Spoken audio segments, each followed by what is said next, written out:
No vídeo de hoje, nós vamos contar como nós organizamos as nossas finanças para viver viajando. Moments passing away I've never seen before. You held me out of the dark. Quando nós começamos lá em 2014, a gente teve que definir, né? Nós tivemos que definir quanto a gente iria gastar por mês. Só que era muito complicado definir, porque o nosso padrão de vida antigamente era completamente diferente, né? Nós vivíamos num apartamento, então não dava para fazer muito uma conexão entre a vida antiga e a vida que a gente queria viver. Então nós pesquisamos através de blogs ou livros de pessoas que viviam um estilo de vida parecido. Naquela época não tinha gente fazendo YouTube. Não tinha gente fazendo YouTube, então assim, era mais difícil, né? O acesso à informação não era tão fácil quanto a gente tem hoje. Mas aí chegamos à conclusão que a gente poderia viver uma vida decente gastando $1.000 por mês. Até mesmo porque o nosso objetivo não era viver no Brasil. E outra coisa, o dólar naquela época estava $2,70, $1 era R$2,70, então era completamente diferente. Enfim, começamos a nossa vida na estrada e a partir do momento que a gente sabia que a gente tinha $1.000 para poder viver, a gente ia vivendo, passando pelos países e ia curtindo a vida sem muita preocupação em quanto a gente gastava com cada área, né? Com cada setor, com cada gasto. Ia vivendo e sabia que quando o dinheiro estava acabando, a gente tinha que segurar um pouco mais e depois, quando entrava de novo os pagamentos dos trabalhos que a gente ia fazendo, a gente ia relaxando e vivendo a vida. E foi assim que a gente administrou nosso dinheiro por muito tempo. Até no momento que a gente começou a trabalhar mais, em consequência, a gente conseguiu poder abrir um pouco mais o nosso orçamento para poder ter um pouco mais de conforto. E aí a gente falou assim, tá bom, agora o nosso orçamento vai ser €1.500, porque a gente nessa época já estava aqui na Europa, então tá, €1.500, acho que a gente tem uma vida muito legal. Mas aí o grande problema é que, apesar da gente ter aumentado 500 nessa moeda aí, nessa conta, ainda assim a gente tinha a sensação de que não tinha melhorado em nada, que a gente tinha que ficar economizando muito em uma coisa, ou às vezes a gente tinha a sensação que estava gastando muito em outra, mas ao mesmo tempo a gente não fazia o controle exato de cada coisa. E aí foi o momento que a gente pensou, poxa, não tem como eu colocar uma meta de gasto. Por exemplo, eu vou gastar €300 em alimentação, vou gastar €400 em diesel, vou gastar outros 100 em outra coisa, se eu não souber quanto eu tô gastando hoje. Então a gente pegou todos os nossos extratos no banco e começou a pontuar cada gasto, né? Determinar cada gasto em uma área. Então a gente tinha transporte, acomodação, alimentação, gastos pessoais e a gente tinha restaurantes também, Restaurante, diesel, estacionamento e o custo da empresa. A gente tinha vários outros gastos. Enfim, a partir do momento que a gente tinha determinado cada gasto, uma coisa que a gente percebeu que chamou muita atenção que, primeiro, para eu poder trabalhar, eu precisava investir para o meu negócio. Então, assim, eu precisava comprar equipamento, eu precisava ter sempre chip de celular rodando para poder ter internet. A gente precisava ter servidor, gasto com servidor, com e-mail, com contador. E eram gastos que normalmente a gente não ficava assim muito controlando. E era um gasto considerativo em relação ao nosso orçamento. Essa foi uma das descobertas. Mas outras descobertas que nós tivemos quando a gente começou a pontuar é que assim, a gente conseguiu criar metas muito mais realistas. Então, a primeira dica que eu quero dar, eu não gosto muito dessa palavra dica, mas a primeira dica que eu vou dar para você organizar suas finanças para fazer qualquer mudança de vida, seja para viver com liberdade geográfica ou para fazer uma viagem, né, economizar para uma viagem, é primeiro criar uma meta olhando primeiro o que você realizou. Então tá bom, você tá na sua vida aí, você ainda não tá vivendo na estrada e você precisa ter uma meta aí de guardar pelo menos, sei lá, R$20.000, vamos dizer, ou R$10.000 para fazer uma viagem ou para fazer uma mudança de vida.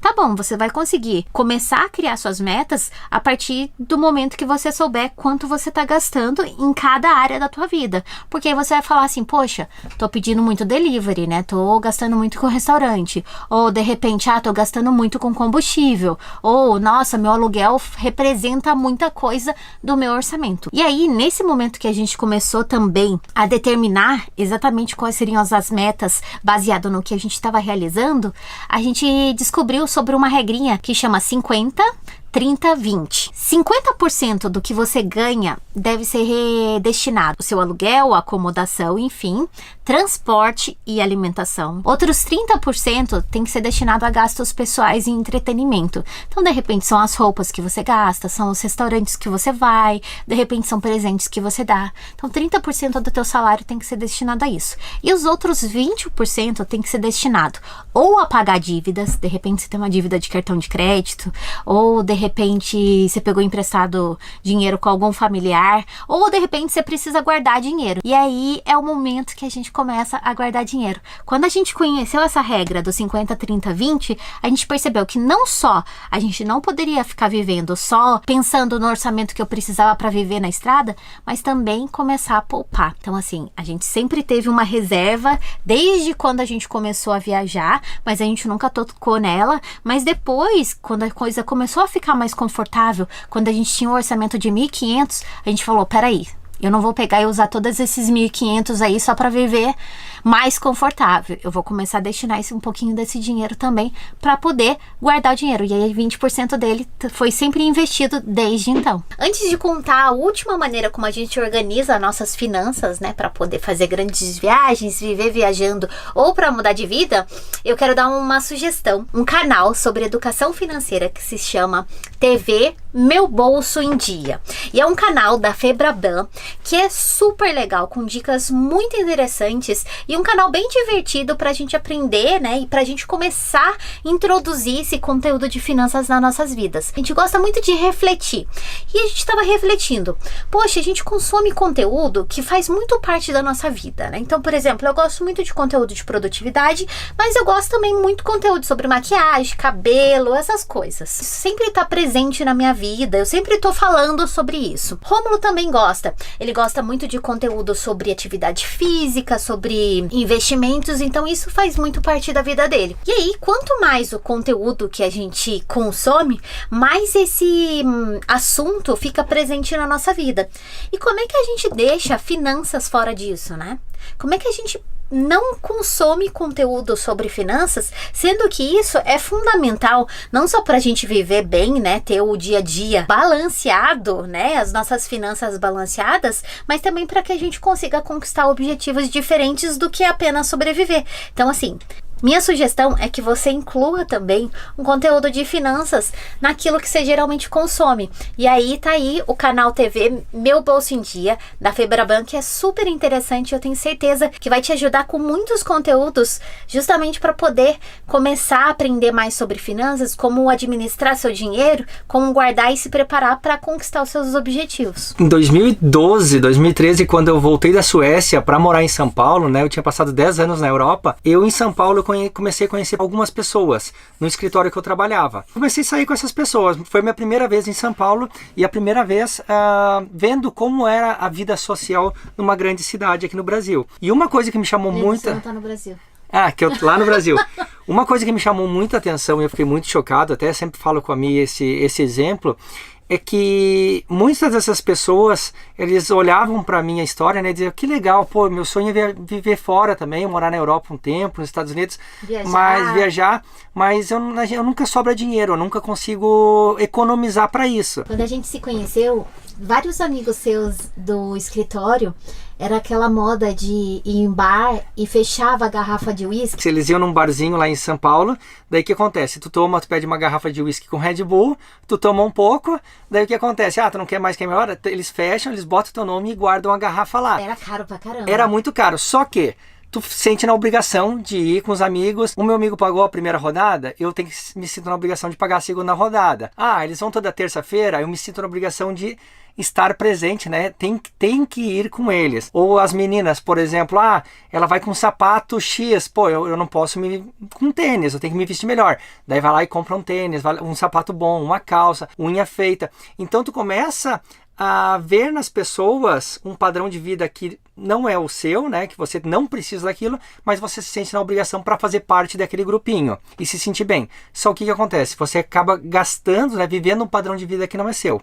E isso faz que você se distancie do seu sonho de viajar, ou se distancie do seu objetivo, né? Que você nunca vai conseguir juntar o dinheiro para isso. A gente acaba vivendo um padrão de vida que não é nosso. Que não é nosso, e a gente nem presta atenção nisso, porque é tão comum entre os amigos, é tão comum entre a família, aquele padrão de vida, ou aquele tipo de comportamento, aquele comportamento de gasto, que chega no momento que você já é normal para você. Você tem que gastar, você tem que fazer a unha toda semana, você tem que ir no cabeleireiro, você tem que estar de sapato de salto, você tem que estar com uma camisa nova sempre. Por exemplo, meus amigos, eles têm toda terça-feira lá o dia do futebol, só que eles vão lá, jogam futebol e depois eles passam lá fazendo churrasco e tomando cerveja.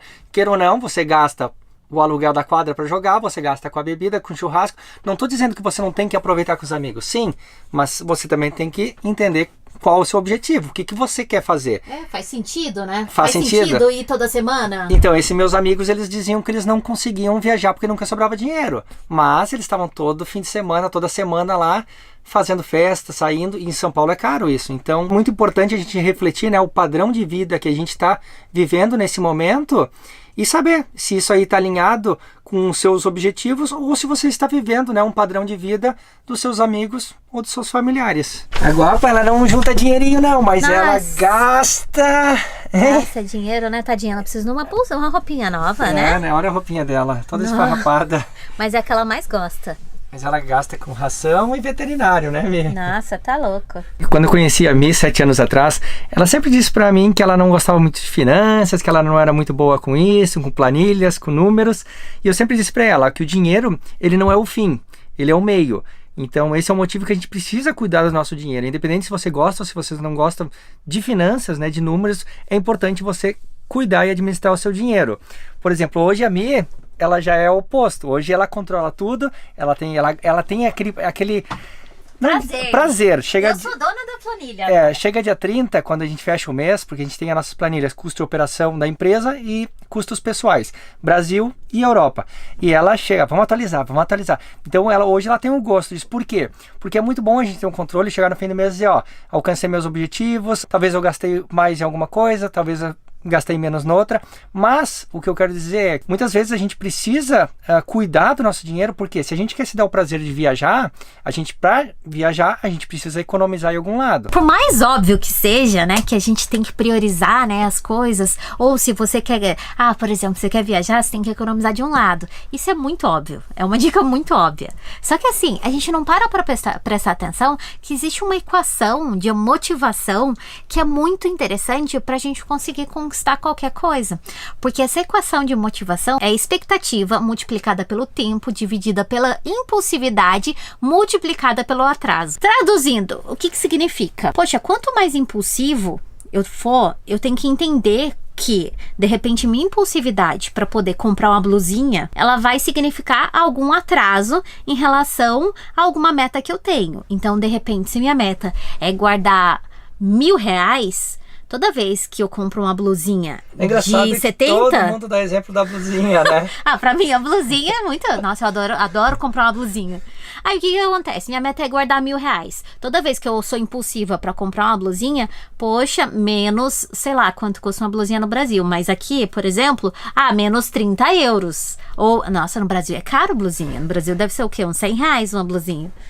Menos R$100. Quanto mais impulsivo eu sou, mais atraso eu gero. Por outro lado, você também precisa fazer, né, a outra parte da equação, que é a expectativa, o valor do tempo, né? Toda a expectativa que eu tenho em relação, poxa, na hora que eu comprar aquela blusinha, eu vou, sei lá, eu vou no restaurante, vou no encontro, eu vou me sentir super bem com aquela blusinha nova. Será que toda essa expectativa multiplicada ao tempo que eu gasto para ganhar aquele dinheiro, ou o tempo que eu vou usar essa blusinha, realmente está compensando todo o atraso que eu vou ter do outro lado? Então assim, na hora que a gente fala assim sobre priorizar um para poder ter o outro, nem é tão simples assim. Às vezes a gente tem que colocar numa equação. E olha que eu nem gosto de equação, mas no momento que eu entendi isso, as coisas começaram a fazer mais sentido. O que vocês acharam de como a gente se organiza para finanças? Porque geralmente quando a gente fala de finanças, as pessoas já acham que a gente vai mostrar planilha, né? O pessoal gosta de uma planilha, hein? Nossa, de uma planilha. Deixa